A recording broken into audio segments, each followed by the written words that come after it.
Kung minsan may mga bagay na hindi natin inaasahan sa ating paghahanap buhay, tulad na lamang nito, bagay na hindi tayo dapat mawawala ng pag-asa dahil ito ay bahagi ng ating paglalakbay. Dito tayo natututo at dito tayo tumatatag. At tuloy lang tayo sa hamon ng buhay dahil ang nagwawagi ay hindi umaayaw. Kailangan nating maging matatag at laging handa sa lahat ng bagay. Ang mga nangyayari ay hindi parusa, kundi ito ay isang pagsubok upang tayo ay magwagi at makamit ang rurok ng tagumpay. Tulad ng mga baguhang content creator na dumaranas ng mga pagbabas, tutulig sa pagmamaliit sa ating kakayahan ay bahagi ng ating simula upang matuto at magtagumpay sa ating laban. Simulan nating itapon ang mga basura sa ating kaisipan na siyang nagpapadungi sa ating puso't isipan. Ihulog natin sa bangin, huwag na huwag pupulutin. Tahakin natin ang tamang landas, sundin natin ang batas, matutong mapagpakumbaba. Huwag nating isipin na tayo ang magaling, tayo ang mataas, dahil ang tunay na magaling ay marunong makinig, umunawa at nananatiling mapagpakumbaba. Tulad ng isang kawayan, habang tumatagal, dumadami ang sanga, madami ang dahon, nagiging masagana sa dahon, subalit nananatiling nakayuko. Ang mga basura ay hindi natin dapat panghinayangan. Itapon natin sa tamang lugar na hindi makakaapekto sa ating kalikasan. Dito natin may papakita ang ating simpleng pagtulong, wala sa estado ng buhay o sa taas ng pinag-aralan, kundi ito ay nasa disiplina sa ating sarili. Ang pag-iisip ng kabutihan ay daan upang tayo ay magtagumpay. Tulad ng ating mga pananim, tinubuan ng napakaraming damo sa kaniyang paligid upang hadlangan ang kanyang paglaki. Subalit nanatiling tahimik at naghihintay na dumating ang tamang oras upang siya ay linisin, gibunan, lagyan ng pataba at dito'y magsisimula siyang lumaki, lumago at mamunga ng sagana. Hintayin nating mahinog at anihin sa tamang panahon upang ating tunay na mapakinabangan at tamasahin ang biyaya mula sa ating pagsisikap. Kaya huwag tayong mawawala ng pag-asa dahil lahat tayo ay pantay-pantay. Mataas ka nga lang ng 10 sa akin.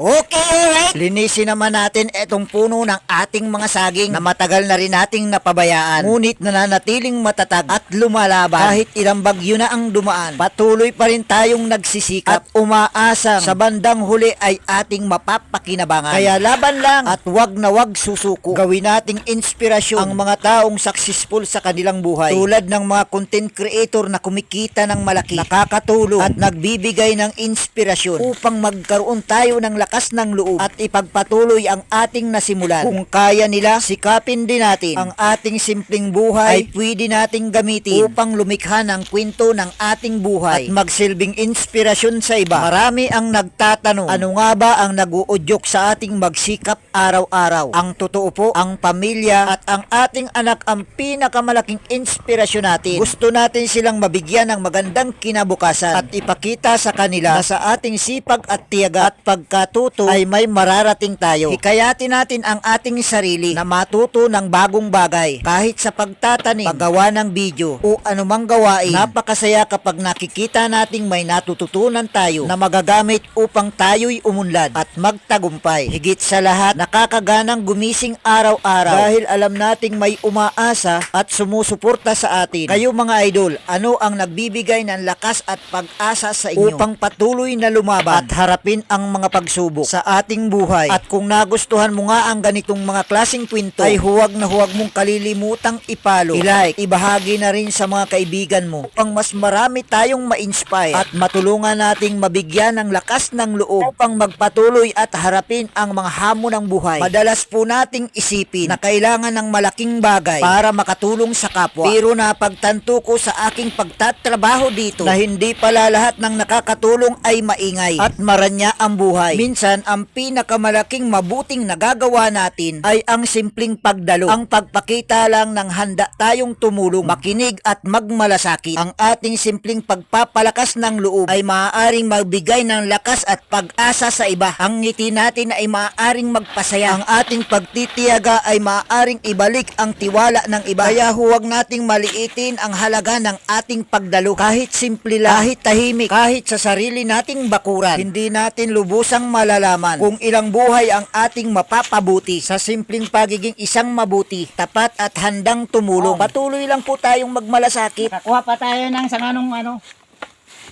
ating santol. Yung bubagsak ng pagbagyo. Tuyo na dadali natin. Magandang panggatong to. Bigat pala.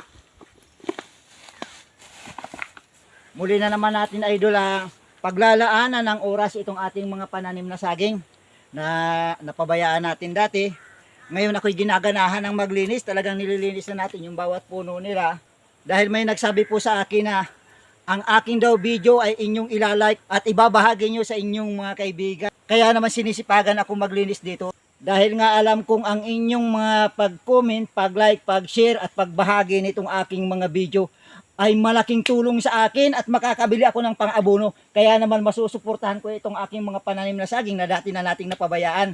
Ngayon muli kong gagamasa dahil ako'y natutuwa dahil sa inyong mga like, mga comment. Nakaka-inspire ang inyong mga gandang mensahe, lalo na sa aking anak na si Bunso, na lalo namang ginaganahang tumulong sa lahat ng aming mga gawain. At sa kanyang pag-aaral ay nagigirin niyang inspirasyon ng inyong napakagandang mga mensahe. Kaya naman mga idol, nakakasipag talaga at papatuloy ko ang aking paggagamas sa bawat puno nitong ating saging dahil sa inyong mga like, comment at pag-share, sa pagbahagi sa inyong mga kaibigan na ipapambili ko ng abono.